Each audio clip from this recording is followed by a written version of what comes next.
All right, and what you'll see here, some simple little word problems, and really these first couple were meant to just be kind of a guess and a check. Nothing formal about answering this for 1 and 2, and then we'll kind of talk about how we could do this formally with the methods we've been working on here for the last few weeks. But it talks about, if you guys remember, I'm sure you do, Carlos and Clarita from last year. You would have had them a lot in your Math 1 story problems. They're back at it again. So Carlos is now going to be designing a garden. He wants the length of the garden to be 8 feet longer than it is wide. And he has enough potting soil for it to be 48 feet squared in area.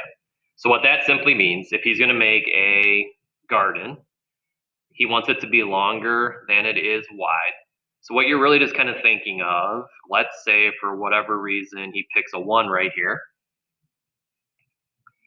He wants the length to be 8 feet longer than that width. So the only option for that would be a 9. So that's one combination where whatever the width is, the length is going to be 8 feet longer. However, what we want to make sure of is the area is 48. So we all know our areas are length times our width. So if I did the area for this one, our area would just be 9 because we would do 1 times a 9. So what we're trying to figure out, like if I did a 2 right here and then a 10 right here, that satisfies the idea that it's 8 feet longer than it is wide. 10 is 8 more than 2.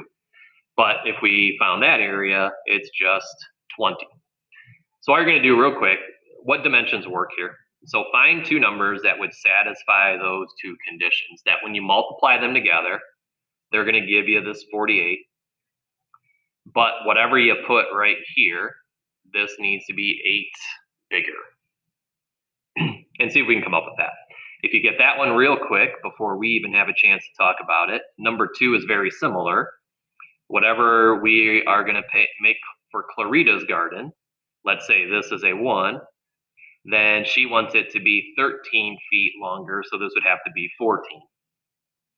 But when you multiply those together, you better get a 48. So if you get one real quick, try to figure out the next one, and then we'll see who's good at some mental math here and understanding just kind of what the board problems are setting up for us. All right. So for number 1, Ahmed, what do you got, Ahmed, for number 1? At 4 and 12. All right, so Ahmed says 4 and 12. So if we talk about how is the length 8 feet longer than it is wide, let me put the 12 at the bottom here. Then that satisfies 12 is 8 bigger than 4, so that's good. If we actually then do our area and do the length times our width, the 12 and the 4 does in fact give us 48 feet squared, which it's supposed to, so that would have to be the length. It's got to be 4 and 12. All right, yeah, Cam, question, or are you going to give me number 2? I was going to give you number 2. All right, cool. Then number 2, same idea. What would we need to put here and here so that they are 13 feet different, but multiply to give us 48? A 16 and a 3. So he's 16 and 3. So whatever I picked here, this needs to be 13 bigger. So 3 plus 13 would give us 16. And when we do our length multiplied by our width, 6 times 13 does give us the 48 that we are looking for. All right, good. So, Good job, Cam. I appreciate it. Cam's a superstar out on Twitter these last couple of weeks, man. I don't know if anybody has a Twitter account these days, but yeah, he's out there. All right, so now here's how we're going to set this up. Let's say we did this with a variable. And we know what the answers are, so when we do these, we want to make sure that we're going to get these answers. But until we knew what that was, let's say we would have made this x. That would have been our width. So what we talked about, I put 1 right here, and then I said this could be 9 because there's 8 different.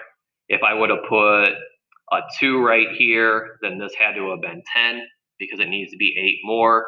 If I would have put a 3 right here, this would have been 11. Well, we ultimately settled on if this is 4, then this would have to be 12. So whatever I put right here, didn't I have to take that value and increase it by 8? Whatever number I gave you, you had to add 8 to it. All right. So when we talk about variables, how could we do this with a variable? This could be x, this could be x plus 8.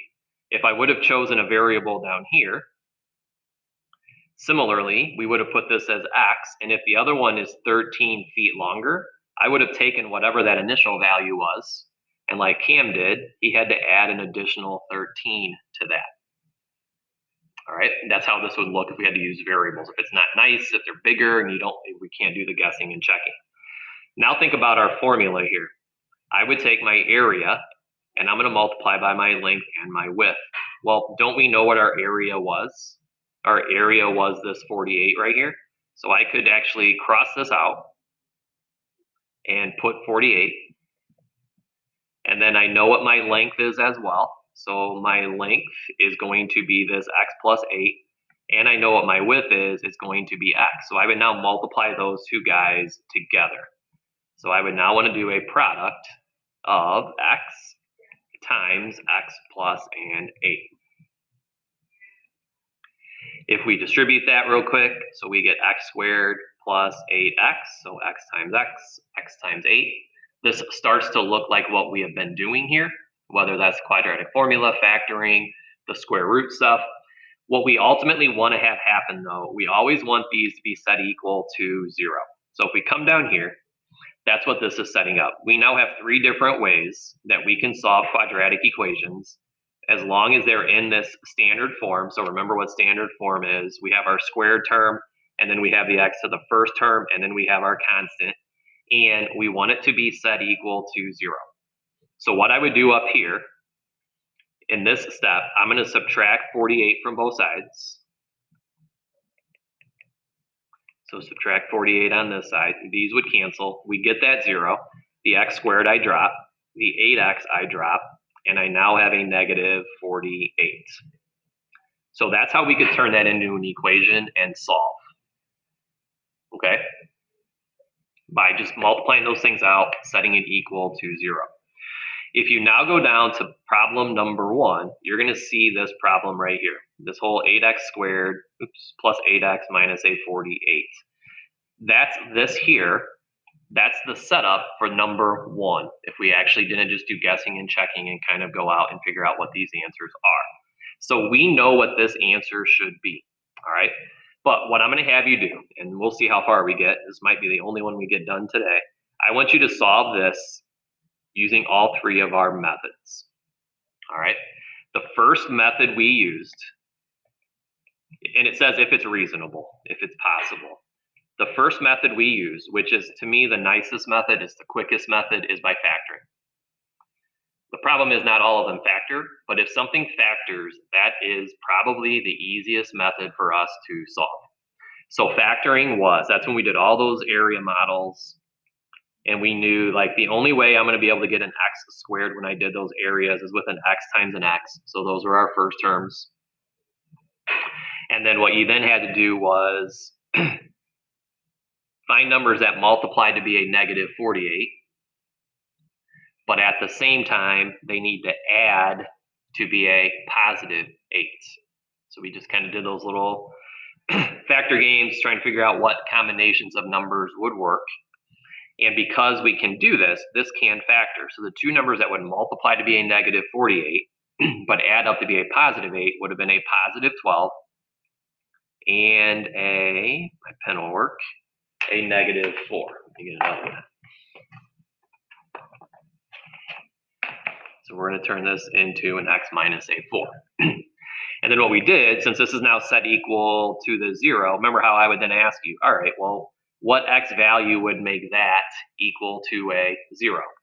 And in this case, the solution to this one would have been the x value of a negative 12. If I go to the second factor, what factor would have made this quantity equal to a 0? That would have been an x value of 4. Think about the problem that we answered. I think Ahmed gave us number 1. Didn't we say that one of our values was a 4 right here? That's what we just got, right, as the x value of a 4. What we want to differentiate between, if we start doing word problems, the reason I wouldn't worry about this as an answer, if it was a word problem, can I have a rectangle whose length would be a negative 12 feet? Can we have a negative length? No. So that is why up here, if we were doing this in the context of a word problem, we wouldn't want to give this a negative 12 as an answer. The only one that would have worked, if we're talking about this as a word problem, we would have ignored this, and we would have then known that if I had this rectangle, and here is x plus 8, I would now know this has to be, oops, I get my eraser up. This would have been the 4. And then this would be 4 plus 8, which is then our 12. That's how we would have gotten those dimensions. Okay? Now, we also want to solve it. Let's do it with completing the square. That's what we did next over the last few weeks. So completing the square is where we took x squared plus 8x minus 48, and then that would be set equal to 0. And remember what that meant. Let me write, just so we know which is which. So in this middle, we're going to complete the square. That's when we took the x squared and the 8x, and we made a perfect square out of this. That's when we drew our little rectangles in.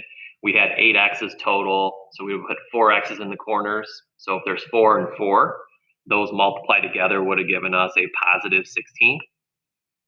Let me change this a little bit here. Let me leave a little room, because if I added 16 here, didn't we then have to subtract 16 from that 48?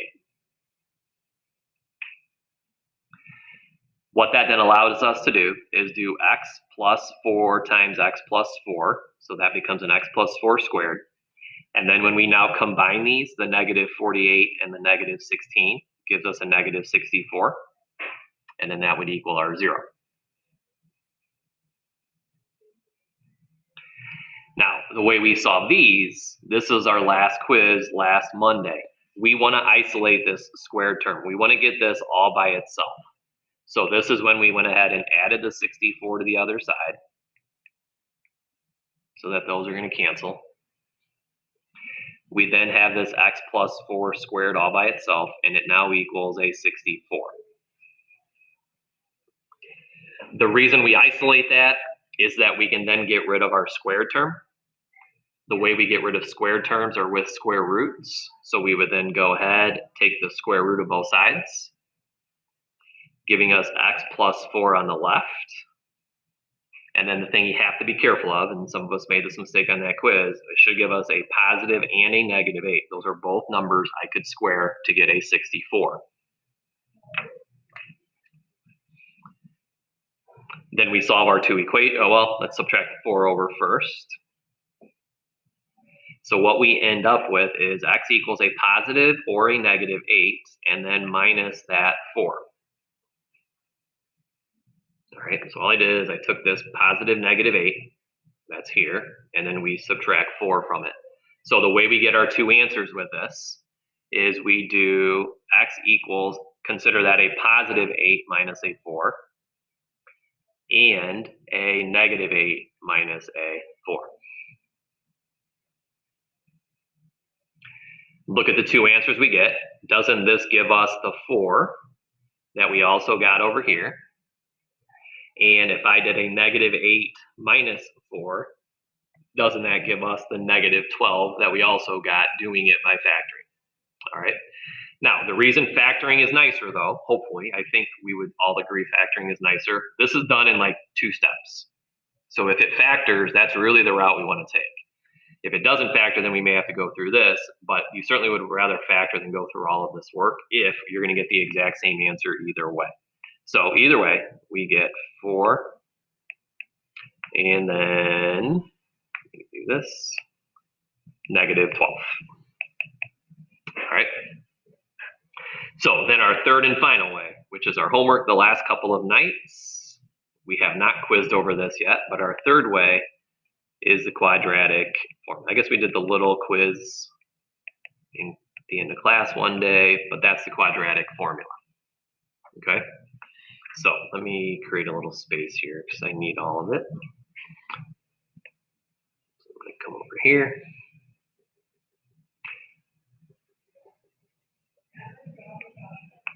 And then over here, we're going to use a quadratic formula.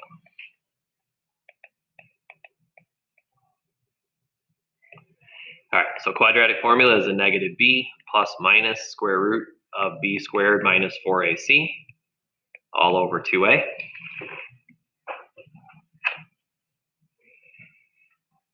A in this case was the 1, the b is an 8, and then the c is a negative 48. All right, as long as it's in standard form, which it is right here, then we can get our a and our b that way. All right, so then we plug in. We want the opposite of b. So right now our b is a positive 8. So when we plug it in, it should be a negative 8. Plus or minus our b gets squared, so 8 squared, and then minus 4 times a times c. A is a 1, c is a negative 48, all divided by 2 times a, which is a 1. Be very careful with your calculator now. We talked about a few things that we want to be aware of. Always put this into parentheses that you're going to square. Doesn't really matter if it's a positive number, but just as a good habit, put that into parentheses. Then be really careful here now. This is a negative 4 times 1. So a negative 4 multiplied by a 1 is a negative 4. And then I got to multiply that by negative 48. So you ultimately end up with a negative times a negative, which is positive. Oh boy. Is that 192? I think it's 192. So that's 192, and we multiply those together. The other thing that we talked about as a little hint, right now, you better not get any negative numbers in here. If we get a negative number underneath the radical, then you did something wrong. In a few sections, we'll talk about that a little bit, but right now, we never get negative numbers in there. So x would equal negative 8 plus or a minus, oh boy, what's that give us? 256. And then divided by 2. 256 is also equal to 16 Good. in the square root. Because one of the things we've talked about now, notice how this factors over here. If it factors nicely and gives us nice rational numbers, which it is, then that means we should not get a square root in the quadratic formula. That means you're going to get a perfect square underneath your radical, which we do. And Ahmed said that's a 16. So negative 8 plus or minus 16 all over your 2. Oh, I broke it up into 64 and a 4. That's fine. Understand what that then means. 64 and a 4. What's the square root of 64, Cam? 8. And then I'm multiplying that by, what's the square root of, of 4 here? Oh, that's 2. I didn't break up the square root 4. Okay. And then 2 times 8 is 16, right? Yeah, it's the same thing. Yeah, so you would get the same thing. All right, from here we get our 2 different answers. Hopefully I left enough room. You're going to do a negative 8 plus 16 and divide that by 2. And then we need to do a negative 8 subtract 16 and divide that by 2. So what this one up here gives us is 8 divided by 2. Not surprisingly is 4, just like the other 2 methods gave us. And then this one down here gives us a negative 24 divided by 2. And then not surprisingly, just like the other method gave us a negative 12, this gives us the negative 12, this gives us our 4. All right. So eventually, this is actually the next section. You're going to pick the best method, which one is the best, and you can eventually kind of pick whichever ones you want to use. But if it factors, so look over here where this factored, that's short and sweet. You're done in like 60 minutes, 2 minutes, or 60 seconds, 2 minutes tops. These guys are pretty extensive. The issue will be what happens if it doesn't factor. Then we got a bit more of a handful on our hands, because then you have to do one of these 2 options. Okay? All right, so with that, number 4. This is the setup from the problem at the top of the paper also, where whatever I picked here, so I think Cam gave us this one, we said 3, and then this one had to be 16. So when I multiplied those together, it would have given us an area in here of 48. So now think about what that means. I want to do length times width, and I want to set that equal to my area. So if we had done variables, this would have been an x, this would have been an x plus a 13, and we would have then set up x times x plus 13 equals the area of 48. That's the problem that you're looking at now over here. All right. So as a general rule right now, what we would like to do is to get this set equal to 0. So we really don't want this 48 over here. We want to move that to the other side so that we have it all set equal to 0. All right, so we're going to do that first. We're going to subtract 48 from both sides. We're about to do number 4 as a class. Yes. Okay. Yep. We're going to subtract 48 from both sides, at least part of it. I don't think we're going to do all of it. And then that now is set equal to 0. Actually, we might do all this one because 5 and 6 I kind of want to do as just a little thing for tomorrow. And that's going to be our 2 days, today and tomorrow. Tomorrow, I plan to let you go, hopefully a little early if we can get through all those.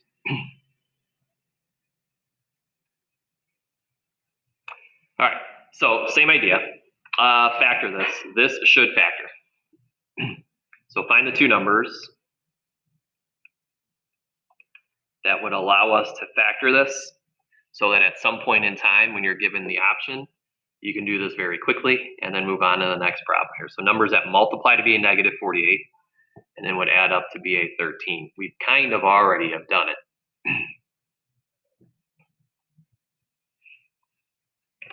All right, what do you get, Cam? X minus 3 and x plus 16. Good. So x minus 3 and then x plus a 16. And then these are nice. We just look at this factor here and we ask ourselves what would make that first factor a 0. And that would be if x is a positive 3. So that's one of our answers. The other answer would be whatever factor would make this guy equal to a 0. And that is a negative 16. So factoring is our friend if you're capable of factoring something. Okay.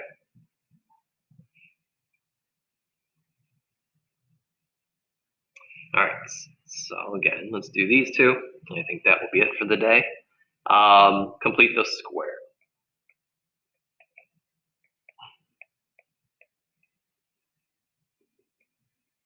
All right, so this one, x squared plus that 13x minus 48 equals 0. So all I did is I took this problem and I rewrote it. Completing, see, this is why we want to have some options here. And now that I look at this, we might actually skip this option because I don't like it, which is ultimately the decision you will want to make as you get better at this. Actually, try to complete that square and then see if you understand why I don't like it and why we would not really want to choose this as our method in the next section when you are given choices.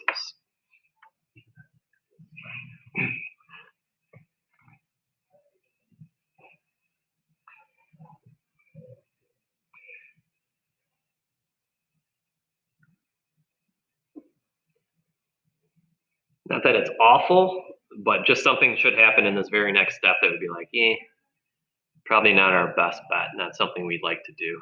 What do we think that would? Split it up like 6 or 7, or are we not allowed to do that? I can't remember. Yeah, so like with the perfect square, we can't split it up. If it's going to be a perfect square and you have 13 x's, that means you have to put half of them here and then half of them there.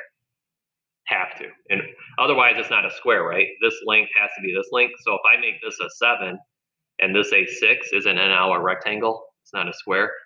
So we have to do 6.5 in each.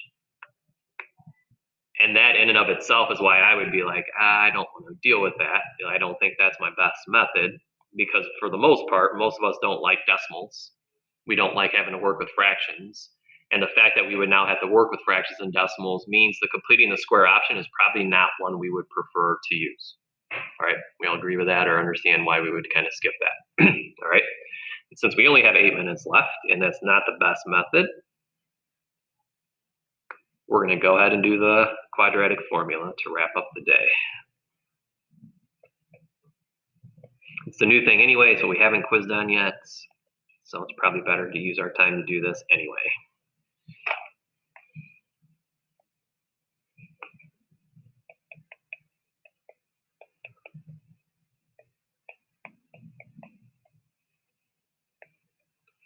All right, so there's our quadratic formula. Here's what I do want you to be aware of though. Let me get these separated. Be very, very careful the way these are now written when we identify what our A, B, and our C is. So if you're going to do the quadratic formula, compare this one with the one I'm going to highlight in yellow. Make sure that you are in standard form, because here's what I'm getting at with this. Let's identify our A, B, and our C right now. Why I wrote so big vertically here. So if I ask you what A is, I think everybody would get A as a 1. Everybody would get B as a 13. Write down what you think C is. Because we have 2 equations over here. One of them has a positive 48. One of them has a negative 48. And obviously, one is right, one is wrong. If you plug in, you're not going to get the same answer if you use a positive and a negative 48.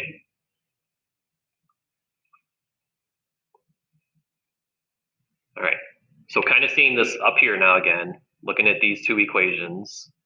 Notice how there's a blue one and then a yellow one. The one that we need is the one that's in standard form, and that's the one when everything is on the same side of the equation set equal to 0.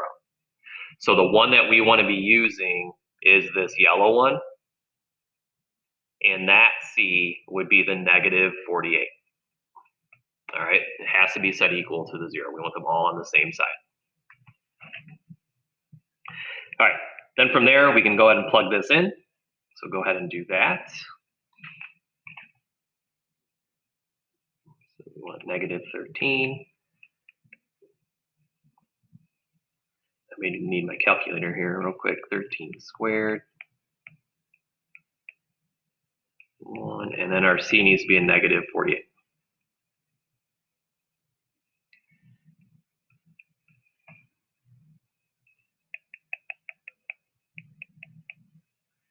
All right, 13 squared I know is 169. 4 times 48 should be what, 192? I actually do know that one, I think. Yeah, that's right. Thanks, Ahmed.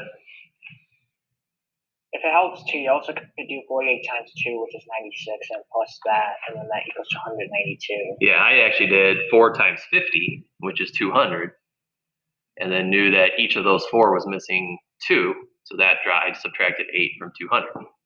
So it's crazy how we get it in a different way, but still the same answer. Yeah, just some different ways of calculating some things there. All right, and then that should be a 361. Now this factored, right? Over here, this thing factored. 361 has to be a perfect square. Has to be. All right. What is it, Cam? 19. Good. So this should be a negative 13 plus 19 equals 2. And again, I know this is a perfect square because it factored. All right. So then we get our 2 different answers. A negative 13, we're going to add 19 and divide by 2. It's a bad 19. And then the other one is going to be a negative 13. We're going to subtract 19, divide by 2. So this is 6 over 2. That gives us the 3 that we got earlier. This gives us a negative 32 divided by 2, and that's the negative 16 that we got earlier. All right. So it all would have worked out over here as well with the completing the square. But since we were a little short on time and I don't want to deal with decimals, we skipped it. All right. So tomorrow, all I'm asking of you tomorrow, so just give me a little bit of attention tomorrow. I know it's the last day before a nice long break. I want to do these 5 and 6, where these are in word problems, at least these couple of are. where we're going to basically do these again, put it into word problem form, set up our equations, and then you're going to pick whatever method we think might be best and go work our way through those. All right. So no homework due for tomorrow, but if you didn't get tonight's homework done yet, make sure you get that uploaded by midnight tonight. Okay, we're in the home stretch here. When we come back after this weekend, we've got 3 weeks. So if you're teetering between a certain grade, especially those in jeopardy of, D's and F's, let's, get these things done so that we don't get too low and have something that we regret at the end of the semester. Okay, we got 3 weeks after tomorrow. All right. All right. With that, you guys are all set. Head on out. We'll see you guys tomorrow. Okay, have a good day.